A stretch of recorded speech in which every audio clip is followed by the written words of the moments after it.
كيف تعرف أن جرعة الأنسولين التي تأخذها تعتبر مناسبة بحيث أنها ستؤدي إلى رقم سكر تراكمي مستهدف، وستؤدي كذلك إلى تجنيبك مضاعفات السكر، حيث أن السكر في الدم عندك سيكون under control، يعني متحكم به.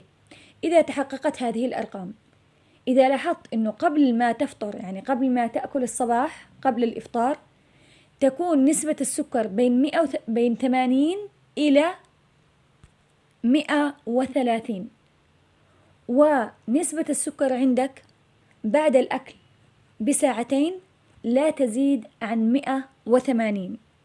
إذا تحققت هذه الأرقام فجرعة الأنسولين عندك ممتازة. إذا لم تتحقق معناته لابد أن تراجع الطبيب حتى يعدل لك جرعة الأنسولين. في أمان الله.